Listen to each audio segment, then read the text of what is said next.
As Republicans, we respect our military, we support our soldiers. But as America hurtles towards a corrupt, tyrannical oligarchy, there is no institution which is going to be safe, and thus I think it is incredibly important to draw a line, a distinction in what we support about the military. Republicans back the blue. We support the police. But a corrupt government must corrupt all institutions of power. But at the end of the day, a good institution corrupted is a very evil and dangerous institution. Many police officers are great, morally upstanding individuals who took this job to protect their community, to serve their community. But when the institution is corrupted and the job description of the average police officer includes things such as breaking down the doors of law-abiding citizens to take their guns or holding people down to force vaccines into their arms, we cannot just give a blanket endorsement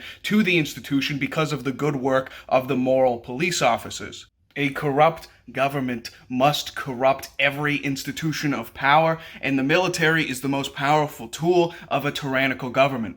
And our soldiers, these average Americans who took up their civic and moral duty, who took up the flag in order to defend their nation and their family, they are honorable men. But those at the top in the highest positions of power, they are not. They are sycophants. They are sniveling, corrupt rats who are capable of seeing people in positions of power and using them to climb themselves. The military is a checkbox for them so that they can convince the masses that they care about America in the way that the average American does. They saw the oligarchs, those with money, with influence, and they got down on their knees and they kissed their feet. And in exchange for this submission, they themselves now have positions of power, which they can use in corrupt manners to gain wealth for themselves. And this is why Afghanistan ended the way it did. And this is why whenever the honorable soldiers call them out and say what is going on at the top levels of the military, this is disgusting,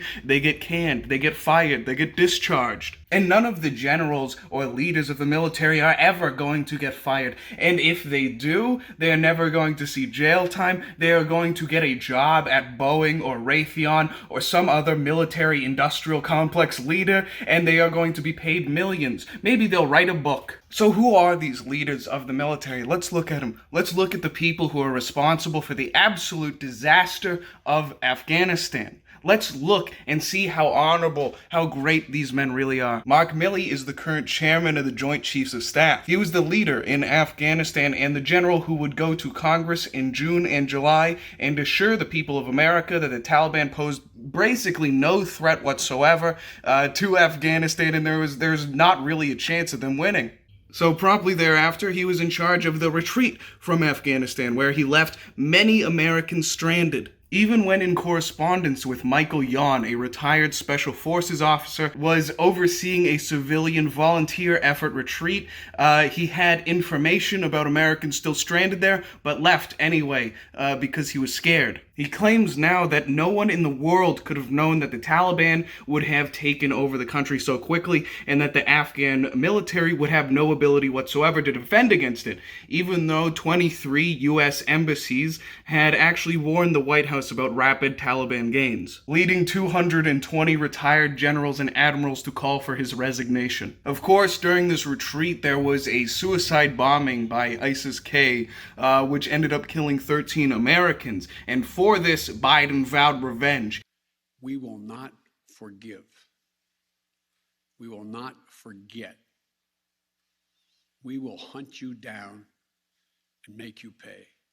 So Milley set about making them pay. Instead, he wiped out a family of 10 with a drone strike, civilians who had helped America in the past, and then he lied about it. All of the engagement criteria were being met. We went through the same level of rigor that we've done for years, and we took a strike. So that we did. Secondly, is we know that there were secondary explosions.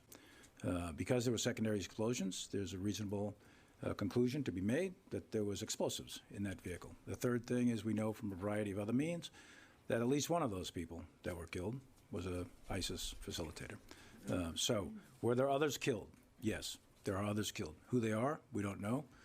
Basically, they just rushed a drone strike for media. Now, the question then is, if he was so busy that he couldn't focus on, Afghanistan and all this stuff, what was he busy with? Well, he might have actually been busy with politicizing the army, with making sure that critical race theory is instrumental in the teaching process of soldiers, hunting down any Trump supporters and making sure they're not in the military anymore, or just sending them to re-education facilities. Or he might have been busy with China, as he had a great relationship with the Chinese military, where he was telling them, hey guys, don't worry about America, we're stable, everything's fine, and hey, guess what? If we ever launch a military attack against China, I'll warn you before it happens. He then set about going around to senior military officials and told them, do not listen to Trump's orders, only listen to mine. On January 8th, Nancy Pelosi went to Milley and said, do not let Trump have access to the nuclear codes anymore. Do not let him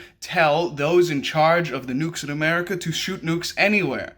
So Mark Milley then took the initiative, went to all the senior officers in charge of America's nuclear sites, and told them, do not listen to Donald Trump, only listen to me, which is treason. Next up is Lloyd Austin, retired American four-star general and current Secretary of Defense. Under the Obama administration, he had spent $500 million to train 5 people who ended up being arms dealers to the Islamic State. He's also worked for many military-industrial complex companies who sell arms and weaponry to the United States. He served on the board of Raytheon, a defense contractor, and within 3 weeks of his position of Secretary of Defense, he awarded them a $49 million contract. Raytheon, by the way, gave Lloyd Austin a $1.7 million retirement bonus before this. He also worked on the board of directors for Nucor, a steel supplier for U.S. military defense contractors such as Oshkosh, who they work very closely with. Oshkosh was just awarded the contract to construct 50,000 U.S. military Humvees. It just so happens that Lloyd Austin was the one who ordered the abandonment of 23,000 U.S. Humvees. But who's to say Lloyd Austin's the only one who should benefit? Very recently, he canceled the JEDI contract, a contract to develop online simulation programs which Microsoft had. He handed it back to Amazon by canceling the deal with Microsoft. Here's where we get to the single greatest stock trader that has ever been born, honestly. Nancy Pelosi's husband, Paul Pelosi. Just a few weeks before Lloyd Austin made this huge decision, Paul Pelosi invested well over $1 million into Amazon. And of course, the Pentagon switching this contract back to Amazon made Amazon stock skyrocket, making Paul Pelosi millions. But this isn't the only instant of Paul Pelosi's absolute market genius and stock price genius. In March, he bought $1.95 million worth of Microsoft, less than 2 weeks before Congress spent $22 billion in order to help Microsoft develop for the U.S. military augmented reality headsets. Of course, Congress buying $22 billion worth of Microsoft headsets caused the price to skyrocket. And in January, genius investor Paul Pelosi buys over $1 million worth of Tesla stock moments before Biden announces incentives to electric car companies and the switch away from gas. And I know what you're thinking. Maybe Paul Pelosi isn't a genius. Maybe Nancy Pelosi, his wife, simply told him about what was happening with Congress, the military, Pentagon, or Joe Biden because she would know all of that stuff before it happened. But don't worry.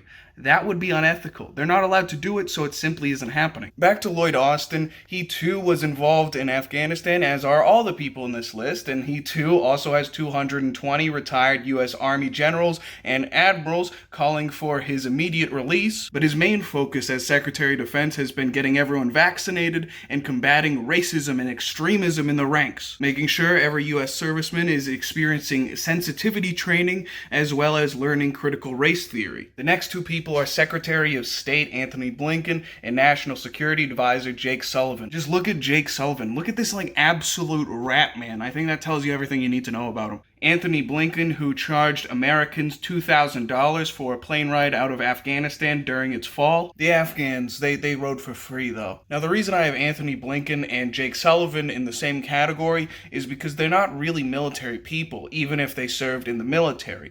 They are deep state operatives. Both people have huge ties to the Clintons and Obama regime. Sullivan was Hillary Clinton's advisor for many years, and Anthony Blinken is deeply involved in Hunter Biden's Burmese scam. They represent a huge part of the military, which is just the military-industrial complex lobbyists. They are politicians who get placed in certain positions and use their positions of power to make money. Now, of course, their apathy and lack of ability causes huge issues such as the fall of Afghanistan because they are in very important positions. But what I think is more important is that they are simply corruption without a face. Anthony Blinken is a top advisor at West Exec Advisors, and Jake Sullivan is a top-level guy when it comes to macro advisory partners. These two companies, their only purpose is to exchange influence and insider trading with corporations in exchange for money. All of the people who work at these companies were top-level advisors in the Obama and now Biden administration. Now, there is no transparency whatsoever that is actually required of these people. They are not technically lobbyists, but they are still influence peddlers. All we know is that these companies, who consist of and were founded by some of the top levels of the Biden and Obama administration, are paid ludicrous amounts of money for special advice to the top corporations in America. Lloyd Austin and Anthony Blinken are also partners at a company called Pine Island. Pine Island was founded by ex-executives and leaders of companies such as Goldman Sachs and Coca-Cola. Pine Island is a fundless sponsor of defense contractors and has acquired multiple defense contracting corporations. There is so much open corruption, which we can just see, that isn't hidden at all, that it is unbelievable. And then you remember that all of these companies and corporations don't need to be transparent whatsoever. Corporations have very close personal ties and lucrative business contracts with pretty much everyone within the top level of our government. So when you say you support our military, I know for a fact that you are thinking of your cousin who's in the army, or your brother who's in the Navy, or whatever. But what the military really is at the top level is just another corruption scheme.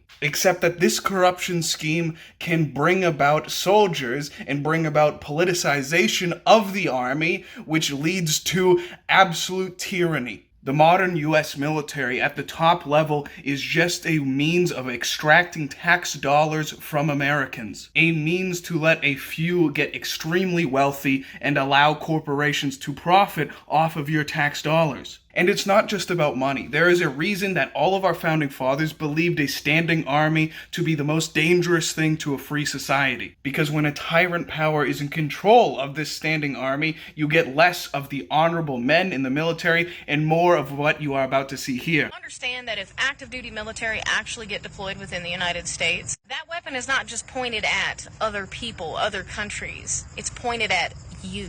If you do not get in your house when I tell you to, you become the enemy. Martial law.